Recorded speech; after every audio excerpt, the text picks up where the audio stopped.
webinar titled Preparing for the Department of Labor Overtime Changes. Before we get started with our presentation today, I'd like to share some general information with you. First, Paycor and Flexible Benefit Services are excited to have partnered and co-sponsored today's event, which is the second in a series of 4 webinars which will be jointly co-sponsored by Paycor and Flexible Benefit Services Corporation in the months of September, October, and November. We at Paycor will be providing our expertise on the Department of Labor overtime rules, and Flexible Benefit Service Corporation will be using their expertise to educate on the ever-changing affordable health care updates. Each of these webinars including the one today, will have been approved for 1 general HRCI certification credit and 1 SHRM professional development credit. In order to receive credit, you must remain on the call for the duration of the webinar. If you qualify for credit, you will receive an email from Flex with a certificate of completion within 4 to 6 business days following the webinar. In addition, the audio portion of today's webinar, you can hear the audio by dialing into the toll-free number that was provided to you or by listening through your computer speakers. If you have accessed the audio portion by phone, please be advised that your phone line will be muted throughout the presentation to eliminate any background noise. If you have accessed the audio through your computer speakers, please be advised that the quality of the audio can vary depending on the speed of your internet. So if it starts to fade or get a little choppy, we recommend that you dial in by phone. Another reminder too, a copy of the presentation along with the recording of the webinar will be emailed to you out with the certificates in the next 4 to 6 business days. If you have any questions at any point during the presentation, you can type them into the chat function, and we'll attempt to answer as many questions as possible at the end of the webinar. But due to the amount of attendees that we have, it's unlikely that we'll be able to get to all of them. Now, the next thing before we move into our presentation on preparing for the Department of Labor overtime changes is to formally introduce myself as the moderator and provide you some brief information on Paycor and Flexible Benefit Service Corporation, our co-sponsor today.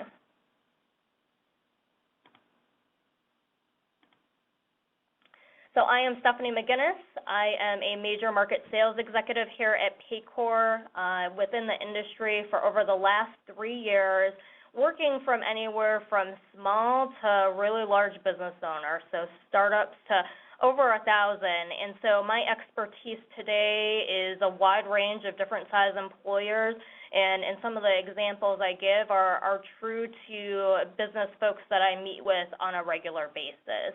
And really excited for the opportunity to be able to present with you this morning. So who is Paycor?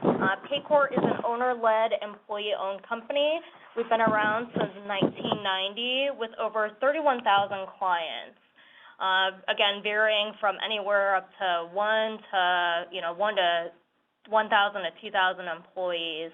Corporate office located in Cincinnati, Cincinnati, Ohio, and our suite of services include payroll, human HRIS system, onboarding solution, applicant tracking, being able to handle affordable health care reporting, which goes hand in hand to a lot of the services that Flex is offering.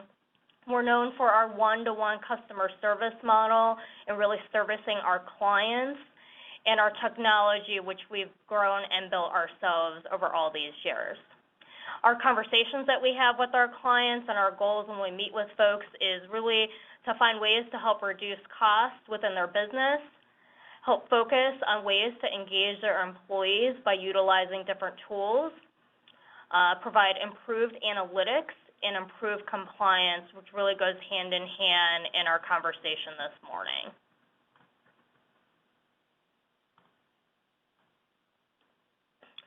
Who is Flexible Benefit Service Corporation?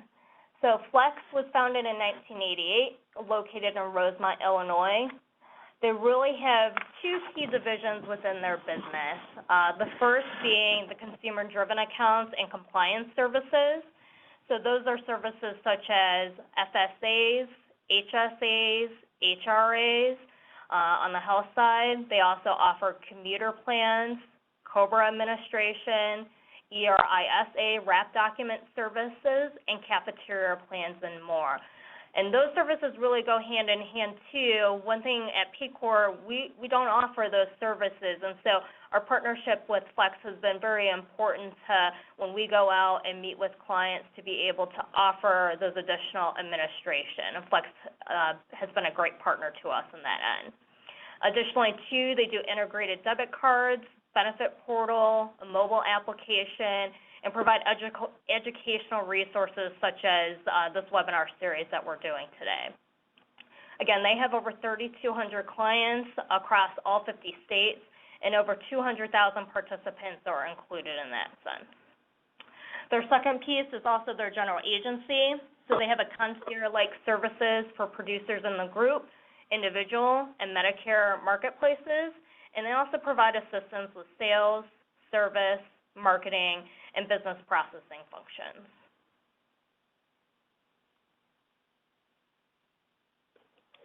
So with that being said, and with those introductions, we're going to dive into our presentation this morning on preparing for the DOL overtime changes. And so I do want to go through an agenda for us and what we're going to be covering. So first of all, we're going to go through what is it. We're going to go through a high-level overview of the changes that have taken in place. Secondly, we're going to go through effective planning, so ways that you are helping your business create a successful plan, such as job descriptions, job types, things that you can do to make sure that you have everything in place with those changes. We're also going to go through some real-world scenarios and how the different options can impact different industries. Here at Paycor, we have over 30,000 clients, and working with them over the last year or so to help prepare for some of this, we know that every industry is impacted a little bit differently, and we'll be talking through a lot of those options. Some of the industries that we've seen the biggest impacts are on nonprofits, manufacturing, and restaurants.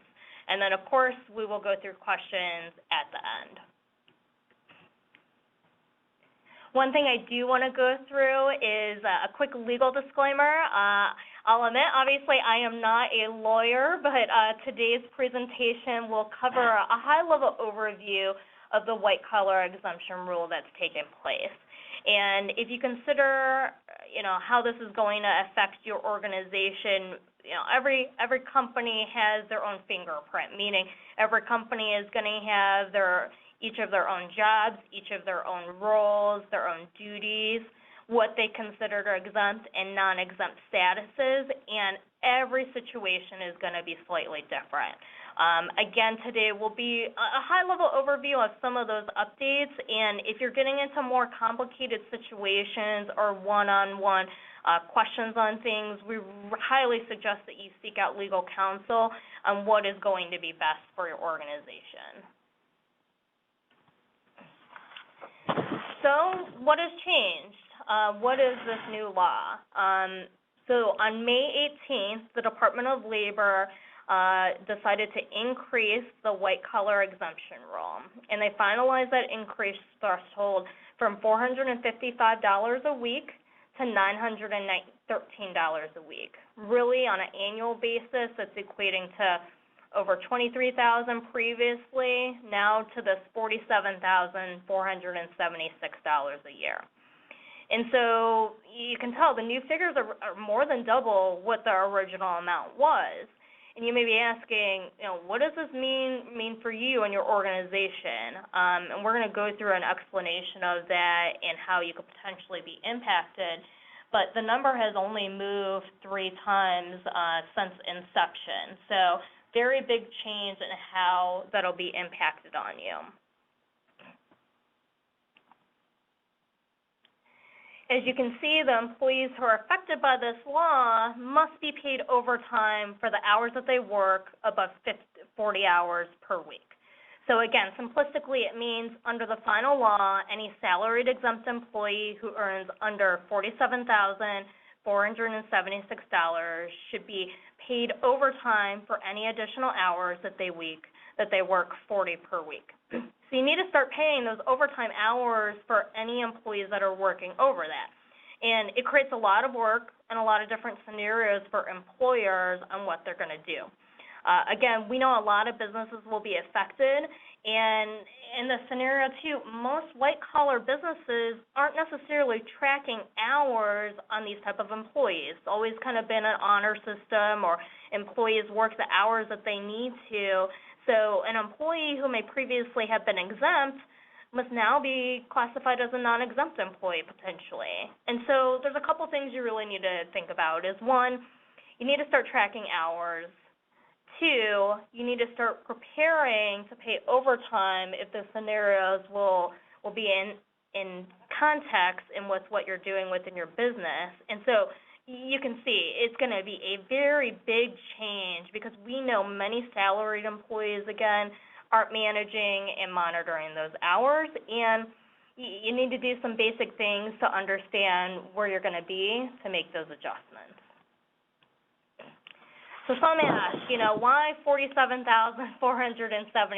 It's such a oddball number, and what they decided to go ahead and determine it was based on the number of the 40th percentile of the lowest income region of the country. They had originally, when we started talking about this probably more than a year ago, they had thought that or considered the rate to be 50,440. That would have reflected the 40th percentile of U.S. salaries nationally. I myself personally can't tell you why they decided to make that switch, but the change is significant, and either way is more than double what the original threshold amount was. Something else to keep in mind too is that this change is expected to increase every 3 years.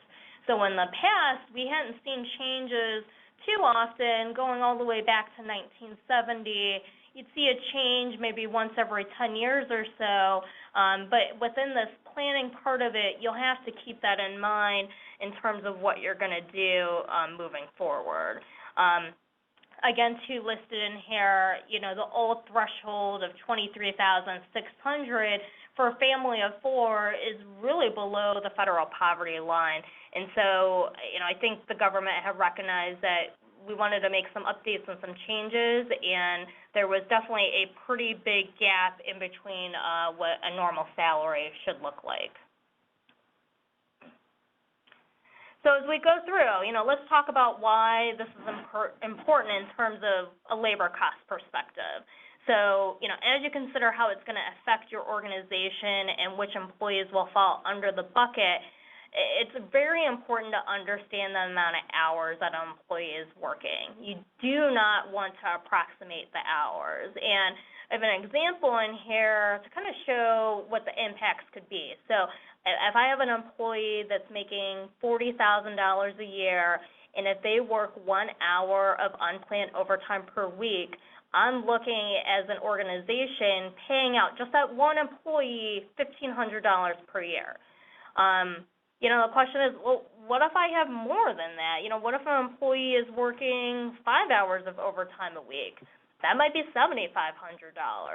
What if that's true for 10 employees within my organization? Now I'm looking at potentially paying out over $75,000 of extra pay that I may not originally have been anticipating. So you really have to think about how many employees you have that could be impacted and going through that. And again, we're talking to you today so you can start planning effectively for it and what options you might have.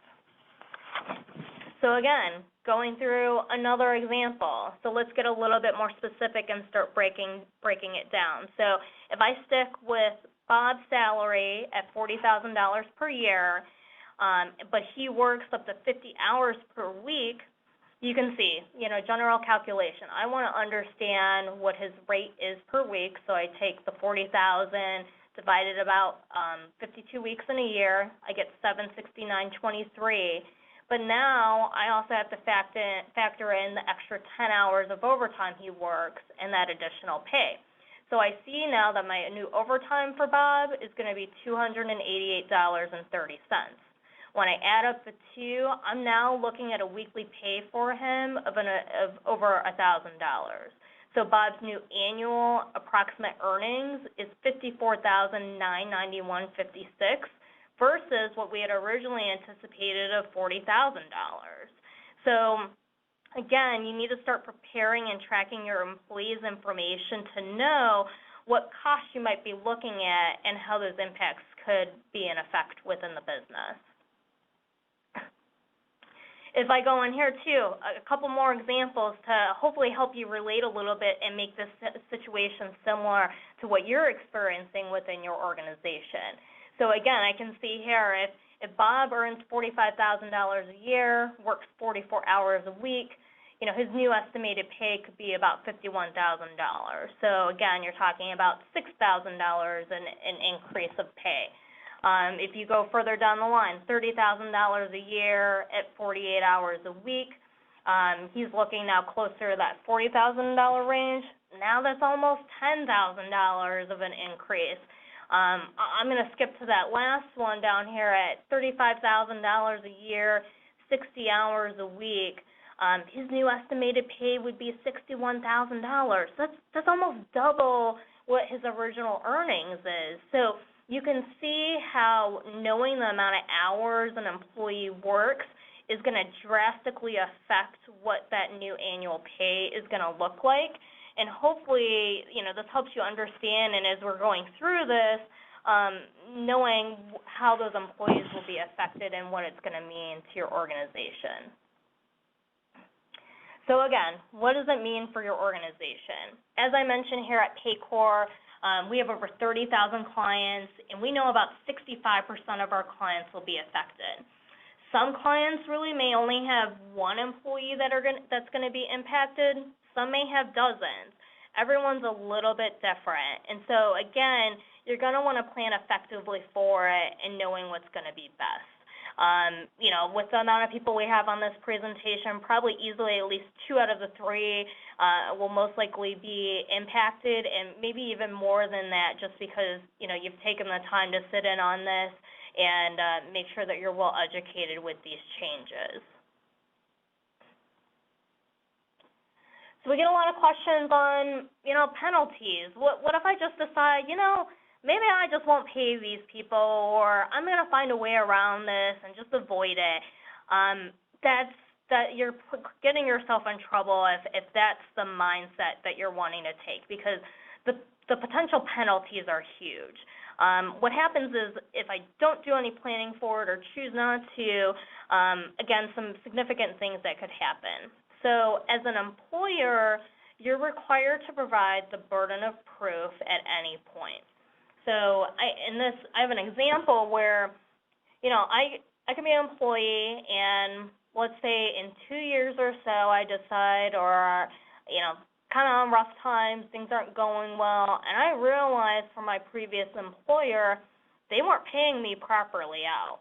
I maybe was averaging over 5 hours of overtime, and things just weren't right. I can then decide, I'm going to call a lawyer or contact the Department of Labor, and, I want to get the pay that I was deserved at that time. And so, you have the DOL or those lawyers come knocking on that employer's door. The employer now has to prove not only that the employee only worked those 40 hours, but there needs to be documentation on it, and have signatures signed off on things such as employee handbooks, for the rules and policies in place, and it's really important. One scenario that actually happened here at Paycor probably a little over a year ago, we had a client downtown, a restaurant shop, kind of a small mom and pop, and they had an issue with an employee. They decided to leave the restaurant, and probably 3 months later, decided to sue for overtime wages. And what the employer was able to do, because they were working with Paycor in utilizing our time and attendance solution, they easily were able to generate a report showing the hours that that employee works, and to be able to easily prove the case that that employee didn't work those overtime hours in those instances, or if they did, they were paid out the appropriate wages. Many times in these kind of scenarios that unfortunately, employers run into because they try and cut corners, is that employers end up losing a lot of these sort of easy cases that they should be winning because a lot of times they just don't have the right documentation in place. So, one thing that I'll continue to speak on today is trying to prepare for those additional things, having the right tools in place in terms of handbooks, job descriptions, so that you can plan appropriately for that. The other thing, too, with the potential penalties is that you can see over 1.5 times hours worked above 40 and then double the pay. So in an instance where you're having to pay out those back wages, you're also stuck with any plaintiff and attorney fees that could be included with that, the time and amount of effort to generate the information that's being asked from you.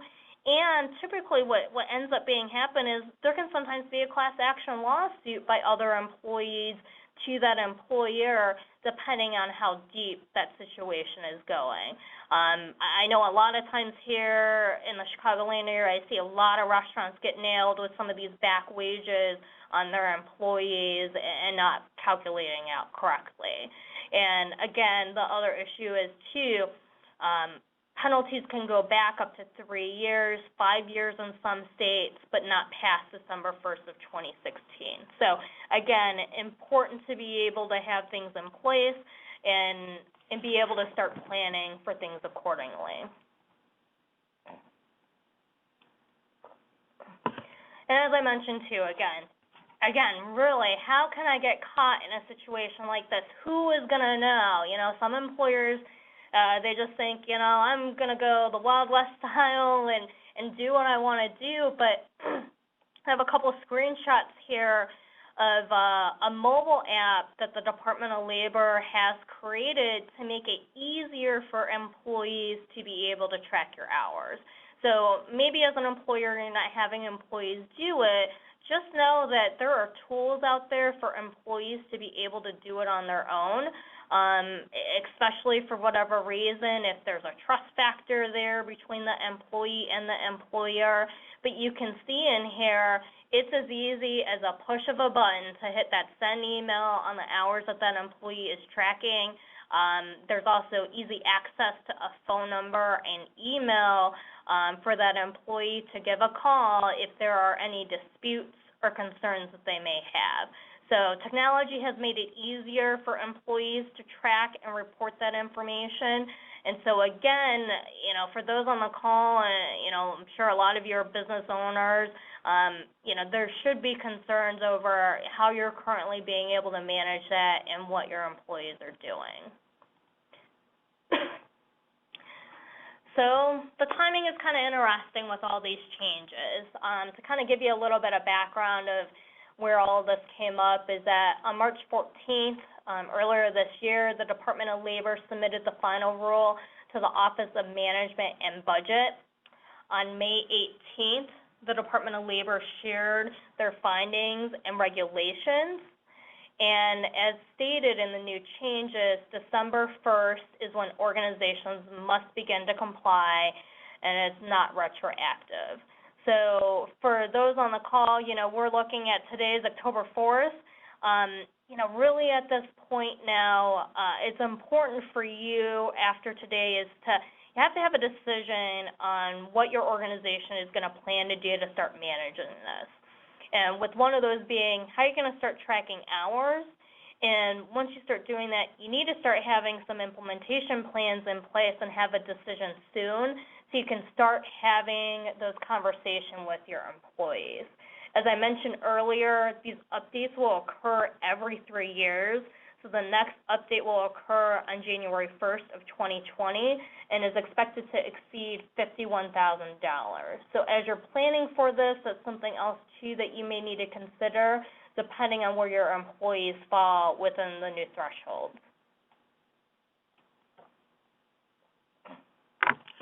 Some other things that have been going out there, I don't know if those have heard of what's been going out on the news, is that a bill was proposed earlier this year after the announcement to potentially block it. It's called the Protecting Workplace Advancement and Opportunity Act. And not to get too political, but the Republican Party has shared this bill and it essentially needs to pass Congress and then go to President Obama to then potentially pass. Now, as those who know have been following this, you know, this is President Obama's one of his last initiatives that he wanted to complete before he left his presidency. And so we find that it's going to be very, very unlikely for him to veto it. Even if it does get past the president and vetoed, it then still has to get a 2/3 of the congressional vote. And again, just due to how the political environment is set up, we don't anticipate that moving forward. GovTrack.us also gives it a 8% success rate of any changes of moving forward.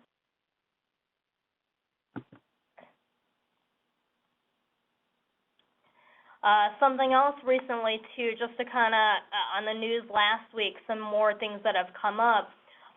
There are now bills proposed to delay the changes. So 2 bills specifically, one called the Regulatory Relief for Small Business, Schools, and Nonprofit Act. They are asking for a 6-month delay. That just recently got submitted. Again, don't anticipate it moving forward that quickly, assuming that December 1st is really less than 2 months away. And we kind of all know how Congress can act a little bit. They can be a little bit slow and dragging their feet sometime. And then the second bill that was recently proposed was the Overtime Reform and Review Act, and they are proposing to phase in the threshold increase over a 5-year period. So despite all of these things that are out there and what's going on, I would say it's still important for you to start planning for it effectively.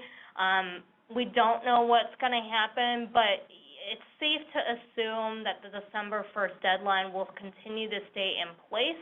And even if for some reason something does change, you'll then be ready for those changes when they do happen.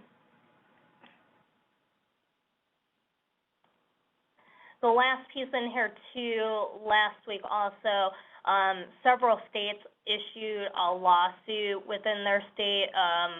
Again, over 21 states filed this suit saying that the new changes were against their state rules and regulations.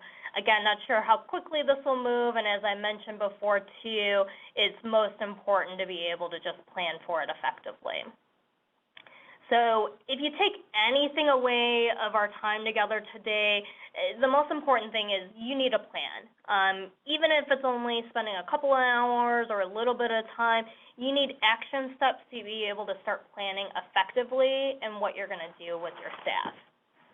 So what does this mean for your organization? You need to start taking some measures today to begin preparing for it. The first thing is you need to determine who is salaried, exempt, and how that makes less of the threshold. So you have to figure out who's going to be affected. Second, you need to understand which employees are going to be impacted by it.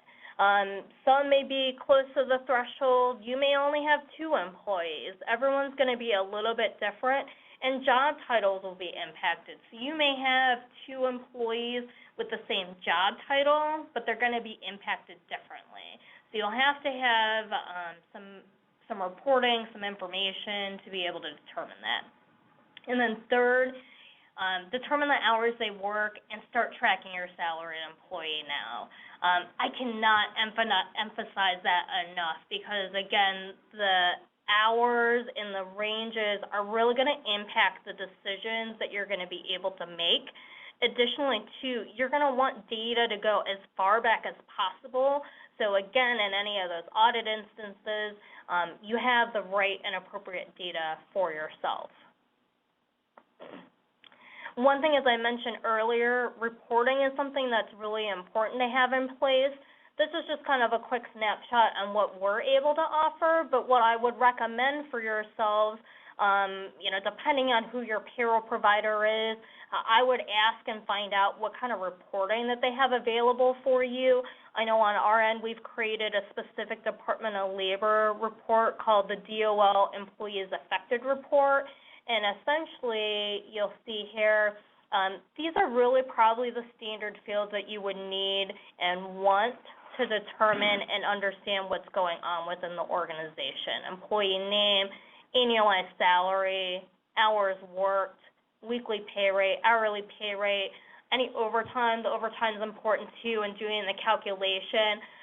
So again, I would reach out to whoever you're working with your current payroll provider to understand what they're doing to help you and having easy access to your data.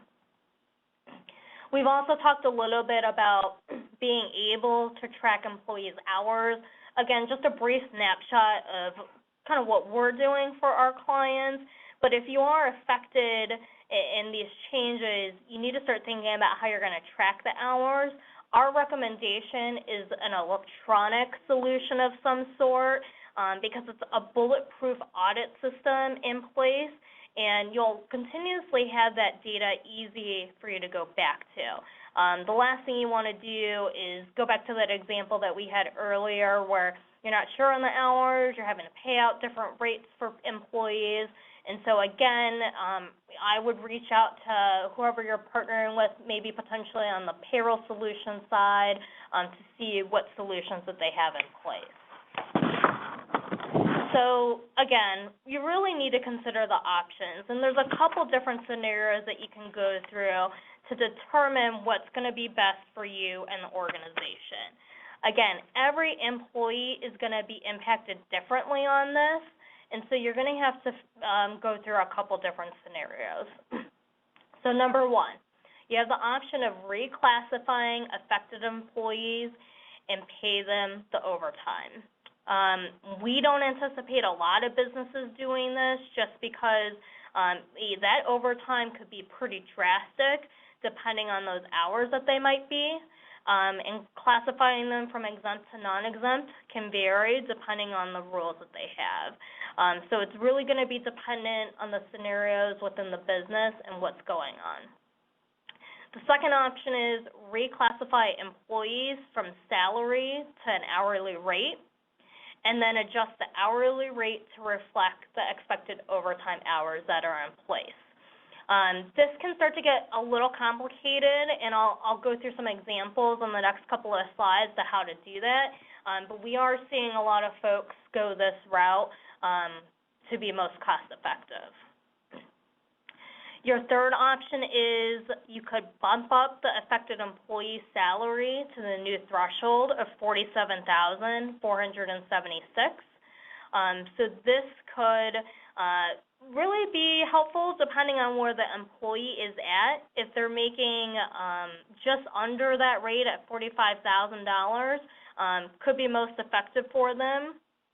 And depending on how it's in place, you could put certain policies in place and have the employees sign off on them. Something else to keep in mind is you don't need to track the hours in place for that. Don't need to pay the overtime if they're over the threshold. But the tough part is, depending on cost, it could be tough to justify the increase. And then the fourth option is you could reclassify employees and prohibit unauthorized overtime. That means that you have to be able to manage it profusely, and again, could be some concerns there in terms of that scenario. So as we consider the options, as I alluded to earlier, the most cost-neutral option will be option 2, adjusting the affected employees from a salary to an hourly rate. And I know here on the call we probably have some business owners, some CFOs, and this scenario will have the least financial impact on an organization because you're already taking into account the hours and salary that they're working. You're just allocating it out a little differently, and I'll go through what that looks like. So again, as I mentioned, we're seeing a lot of our clients go this route. a non-scientific poll, I would say probably 80% of our clients are going through this scenario with their employees. So I'm going to go back from the example in the beginning with Bob. Bob, who makes $40,000 but works 50 hours a week. And so now the question is, how do I calculate his new hourly rates? And it's not just as simple as doing some quick division. You have to consider the overtime rate that you have to pay in addition to his regular pay. So in here you can see Bob's current weekly pay with a salary is $769.23. I've done that breakout because he's makes $40,000 divided by 52 weeks, divided by 40 hours per week. And so in order to get Bob's new hourly rate to equal his current salary level, you have to factor in the 10 hours of overtime. And so you can see here, the calculation can get a little tricky because, again, we're taking into account that time and a half with the overtime, the new hourly rate, and so you can see that the calculations start to break things down where it gives me what the hourly rate will be. It's important to understand what the hours are going to be so you can be able to determine this calculation, and without that, it's very hard to determine what that new adjusted hourly rate is going to be. And again, at the end of the day, it can get pretty complicated in terms of what that can look like. So again, Bob makes $40,000 now, going to make $13.99 an hour. Could be a challenging conversation they have for someone who previously was salaried and now you're making an hourly employee. And again, depending on your situation within the business and what's going to be best, it's going to be a tough conversation they have with your employees and what you want to go ahead and do. I know recently we were meeting with a technology-focused company, and they decided to go with this scenario. They found that on average, most of the employees that were impacted were working 60 hours a week. And so they decided to make them hourly, which in turn lowered the hourly rate so they can work the same amount of hours with the work that they do within the business. So you'll have to determine what's going to be best for you and your organization, but just know too, this will be the most cost-neutral option for any organization. So what should you be planning for? Again, the update takes place December 1st, so we're just under 2 months now. And really with that in mind, employers should start planning to do the following. Again, consider the options that I've gone through and start doing the math on those specific employees. Again, every employee is going to be impacted differently. So across the board, it really is not going to do you good to just make one decision for everyone. You're going to want to do the math and determine what's going to be the best option per employee that's impacted. Again, informing your employees. You're going to start having to get the word out, start having one-on-one conversations, either maybe yourself as the owner or an HR manager directly. And again, going to be tough conversations to have to them depending on the scenarios that you're going through. Third, you need to start tracking the information in real time. As I've already mentioned, if there's not a time and attendance solution in place, you'll want to start managing that currently. And then lastly, and really more importantly, I think a lot of people have forgotten about these changes, is evaluate your job descriptions and handbooks. We've sort of started discussing a little bit about some of those updates and what that can mean, but that's something too that those policies and procedures are going to change, and you need to make sure that you have in writing and documentation that your employees understand what those changes are. So in my another scenario is mandate no overtime, and we'll get into some specifics here. So if I set up to prohibit unauthorized overtime, it's important to understand that even if an employee does work over 40 hours, you still have to pay them the overtime. So even if your policy is, I don't want you to work overtime, and they do, by law, you still have to pay it out. And so it's important to understand, with that being changed, that there are some things in place, as I alluded to already, that you should update to make sure that you've done the right things in place to protect the organization and make sure that the employee is well educated. That's things such as the job description. So maybe now with these updates and changes within the job description, there are certain exempt, non-exempt statuses that have been updated or need to be updated, and it's clear what those job duties are within the business. Secondly, you're going to want to update the employee handbook. So as we've talked about, if mandating no overtime is important in the route that you're going to go with some of your employees, you need to state explicitly what those policies mean. So maybe, in my example is, if I decide I'm an employee and I, on average, work maybe 45 hours a given week, I've been told I'm not supposed to work that overtime, there can now be disciplinary actions in place. Maybe the first conversation is a meeting with myself and a manager. I do it again. It becomes a write-up now. And so those sort of things need to be written out and very clear to the employee and within the organization's role, so it's very well understood. Again, that's stating on the company policies with those updates, being able to communicate those updates to employees. Again, ensure the documents are acknowledged and signed. I think sometimes what I see folks do, and especially in smaller organizations, it's, you know what, I got it. We're a really small organization. My employees understand what the policies are. We're a little loose on what our employee handbook and policies are in place. And they don't necessarily get the employees to acknowledge and sign it. And as I've mentioned before, where we see here at Paycor, a lot of businesses get themselves into trouble by not having those things in place. Again, an employer is required to provide the burden of proof. Sixth thing you need to do, again, as I've talked about multiple times, start tracking the hours. And again, manage the employees' hours regularly, especially if you're mandating no overtime. So again, having some sort of system in place to understand, okay, you know, CZQ is coming up close to 35 hours. She's got one more shift. Maybe you move people's shifts around depending on what that's going to look like. But the real question is, do you have the tools in place to be able to have the visibility around something like that? That's something that you'll have to consider if you don't have anything right now to see something like that. Again, there are additional HR ramifications. So we get a lot of questions right now with these updates about employee work-at-home policies. So, yeah, and it's important, too, to talk to a lawyer depending on what situations that you're running into.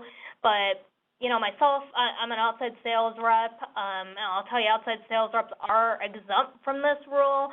But if you think back to some of the employees that you may have, you know, it's very common for folks nowadays with how we're so tied, technology-driven and tied to our cell phones, to be able to check things like email, work from home, do a couple things.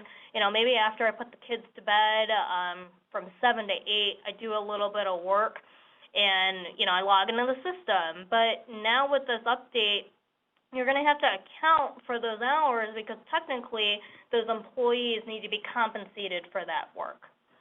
As I mentioned before, the discipline and discharge notices, so it'll be important to have certain rules in place over write-up policies, initial conversation for violating certain policies and procedures. And then, as I mentioned too, you know, it's how do you explain to Susie who gets a raise but John doesn't? We have a pretty large nonprofit that we work with in the Cincinnati area where our corporate office is located, and they were very on top of the ball. You know, the HR director knew that 8 employees were going to be impacted by the change, and they wanted to give raises to all of them but one. And they knew it was going to be a sensitive subject because, you know, how do you explain that to that one employee who didn't get that raise or increase? And, you know, there might be different reasons to justify it. Maybe it's just the nature or the type of work that they're doing. but something important to consider with those adjustments. A lot of questions that we also get asked too is, what about variable hour employees that you don't know who will earn $47,476? Just something to keep in mind, that they should be paid the overtime immediately for that week, and the weekly pay should be over the $913 a week for them to be exempt.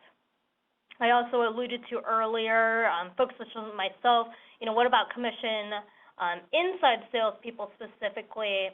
And there is a bonus rule within the Department of Labor change, and that up to 10% of the minimum salary threshold, so $4,747, may come from non-discretionary bonuses, commissions, or other incentive pay. So your commission employees will therefore need to already be guaranteed a base salary of $42,729. But keep in mind, the non-discretionary bonus should be a bonus that is already anticipated, not necessarily based on performance. So some things to consider if you have some inside sales folks and how they would be impacted.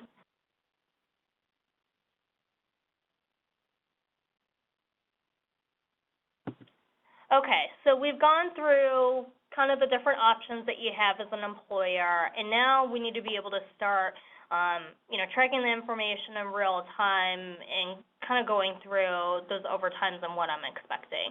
So I'm going to go through a couple of examples that we're seeing a lot of employers be impacted, and you can see how those options can really vary depending on the industry.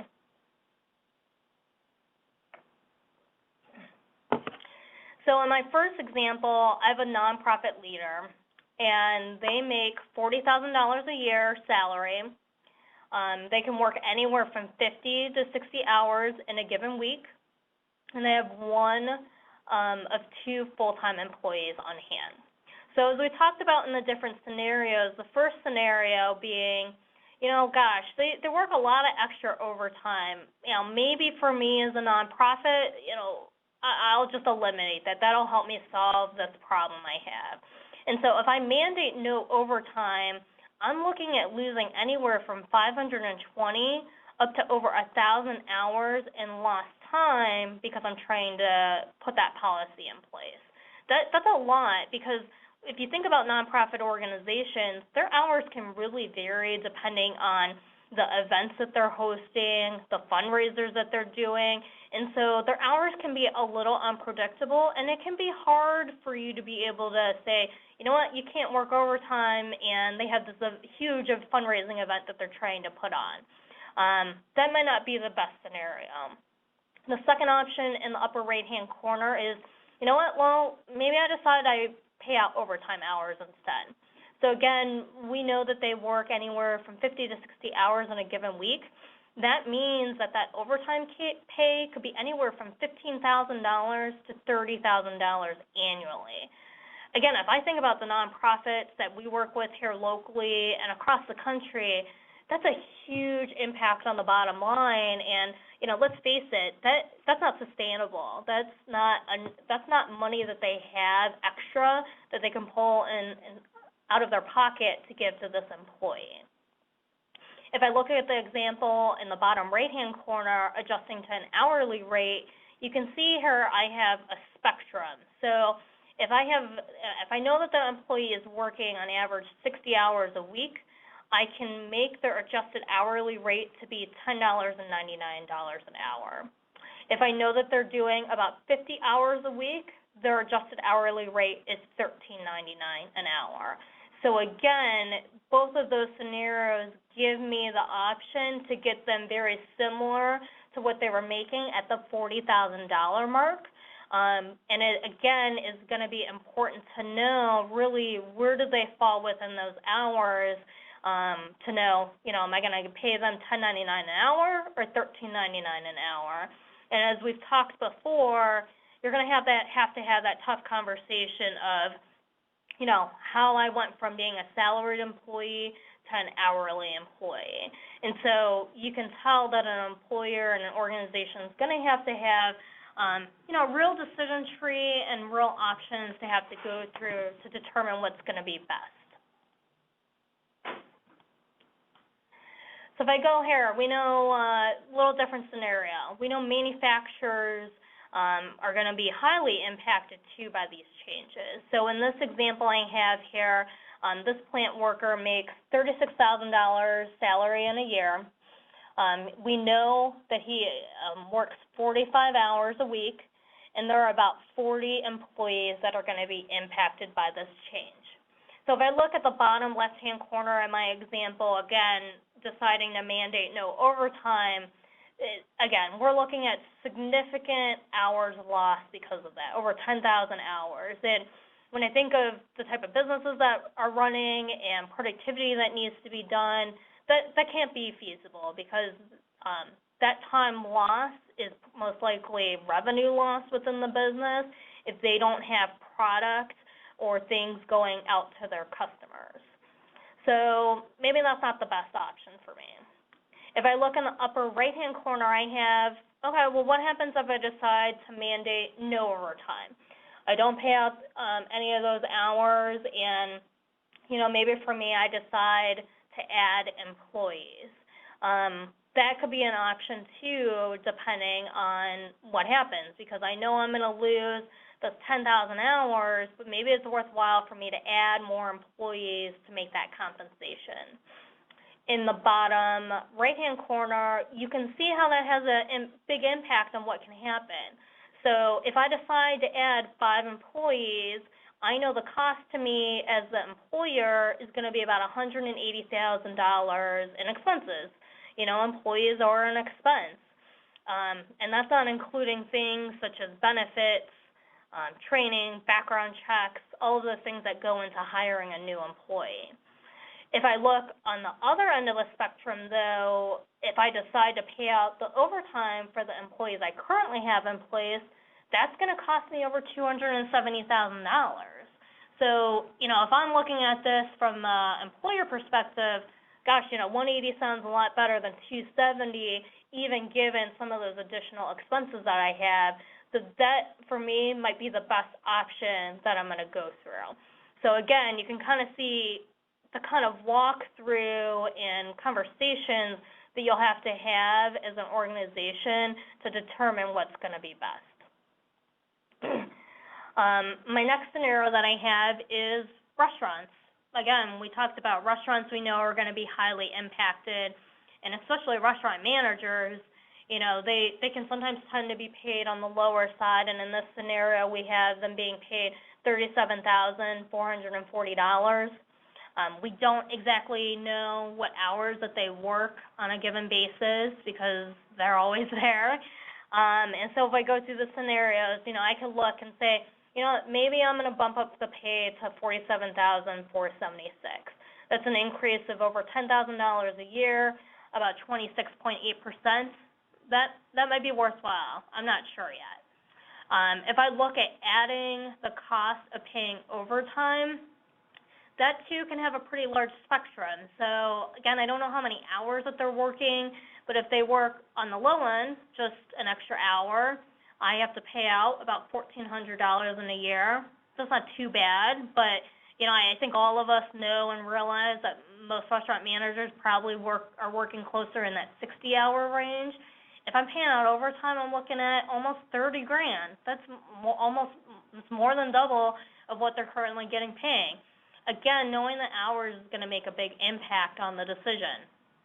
Again, if I look at the hourly rate down below, if they're working 40 hours in a given week, I'm going to pay them out $18 an hour. But if they're working 60 hours a week, I'm only going to pay them $10.29. So it's a big gap depending on where they're going to fall within that line. And the even tougher part of that conversation is, they may have employees that they're managing that might make more than $10.29 an hour, but the rate is low because we're trying to compensate for the overtime that's involved. So that's a really tough conversation they have too with the restaurant manager that you value. So again, you'll have to go through and determine what's going to be best in this scenario. I have one last example to go through, and that's accounting professionals. So, as I kind of alluded to, we know accounting professionals, they kind of have some seasonality in what they do. You know, if we say that their salary is about $37,440 in a given year, we know on a regular basis they work 40 hours per week, but during tax season, which is 3 months out of the year, they work 60 hours.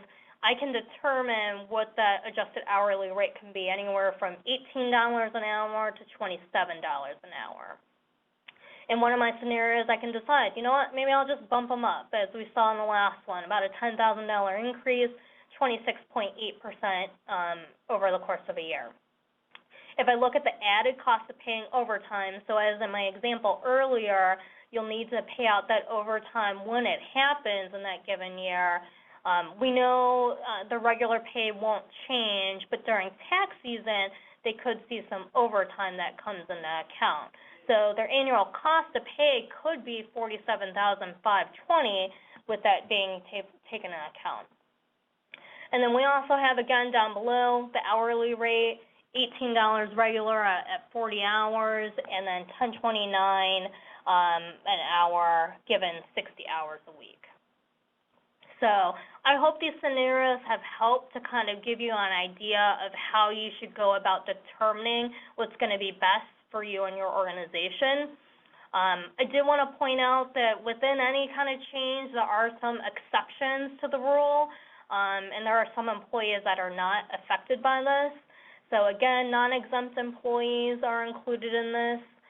Commission outside sales employees will not be included in this. Computer professionals, drivers, helpers, truck drivers, teachers also fall under this. There are a list of exemptions and kind of different scenarios too on the Department of Labor website. They've spent a lot of time and effort to help educate those. Website actually has a lot of great information if you have additional questions too, and depending on the scenarios that you're running into and the type of industry you're in. Couple things too on Paycor and what we're doing to help folks is we have specific reports in place on the Department of Labor changes. We're helping folks track and manage employee hours and helping on the policies and procedures. What I would do if I were you is reach out to your current payroll provider, or if you're not satisfied, feel free to reach out to us. We'd be more than happy to help. But see what tools are out there for you to be able to utilize. I also would recommend, we have some great resources on our website. So you can go to paycor.com/DOL. Some of the things that I've gone over today, we have a 7-steps guide for you to access. Additionally, too, we have what's called our Essential Conversation Guide. So as I kind of alluded, it's going to be a tough conversation to have with your employees, and we have information out there to kind of help guide you in terms of how you have that conversation with those folks. We have some calculators online for you to plug in some different scenarios so you can determine what's going to be best for you and the organization. So with that being said, that brings us to the end of the presentation. Before I get into questions, I did want to go into just a couple logistics. So just want to reiterate again, the HRCI and SHRM credits will be available within 4 to 6 business days. So probably toward the beginning of next week, you'll be seeing them. We'll also be sending out a copy of the presentation along with the recording for you to access. And I also wanted to remind you too, again, this is our second webinar in a 4-part series with flexible benefit services. Our next one is going to be Wednesday, October 26th, focusing on the ACA updates, what's next, and looking ahead. We'll be sending out some additional information on that next week along with the presentation. And then I also, if you have additional questions on the DOL, the next webinar that I will be presenting is the one on November 16th. We'll be going through some of those policy updates and changes that I alluded to today. So if you have some concerns on how to go about doing that, we'll be kind of focusing on that on the last webinar in November. So with that, I will lead it off, and let's take a look at what questions we have from this presentation. Again, if you have questions, please go ahead and include them in the chat, and I will go ahead and go through them.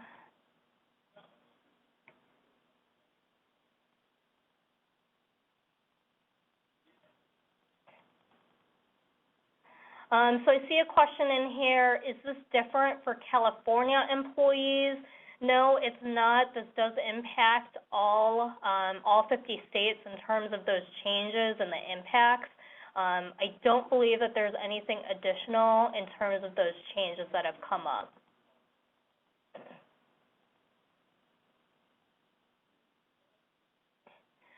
So I see some questions in here on the minimum wage increase, especially in places that are already aiming at $15 an hour. Please keep in mind that the way that this rule is in place is your white-collar exemption employees, so these would be more on the salaried employees. For your employees that are more on the minimum wage side and they're getting paid $15 an hour, they're not going to be impacted by this because they're already set at an hourly rate. Again, the conversation today was on employees that have a set salary of maybe $40,000 a year. Those are the folks that would be impacted on this. See some questions on the copy of the presentation. Yes, that will go through. Most likely middle of next week, you'll see a copy of that. I see in here a question about the sales representatives and how salespeople are set up in this. I wanted to clarify. So outside sales people are exempt with this rule. The way the bonus is set up is in regards to the inside sales reps. So, you know, sales reps and inside reps alone, we could have a webinar on that specifically because there are a lot of different rules. But again, just to clarify, 10% of a non-discretionary bonus can count toward that pay. It has to be paid on a quarterly basis. And again, every situation is going to be different. So if you have a specific scenario and how that's being set up, I would suggest going legal advice in terms of what's going to be best for you and your organization. Seeing some questions here in terms of size. So one thing that's a little different with this rule versus the affordable health care is size does not matter. You can be a business that has 5 employees or 500 employees. It really doesn't matter. What we're seeing is kind of across the board, employers are having at least maybe 1 employee impacted by it. So again, it's really going to be determined based on the amount of pay that they're working, not necessarily in terms of the size of the organization. So I think with that being said, I have one more question on church and school. I see, again, as I've talked about, it's not by industry. It's going to really be based on the type of job duties that's being done. You know, one thing I had mentioned is that schools aren't necessarily being impacted. That's more so on the teachers. But if you think about it, too, administrators could still be impacted, possibly depending on the amount of pay that they make. So it's going to be a little bit different depending on each scenario, and you'll need to, again, know where you're at in terms of the pay for them. So I'm going to go ahead and wrap it up. I'm sorry I'm not able to get to all of the questions today. My contact information is listed, so please feel free to reach out to me directly. I'll be more than happy to answer some of these additional questions. It's been a pleasure. I appreciate the opportunity and the time, and glad that you're able to join us this afternoon. Thank you.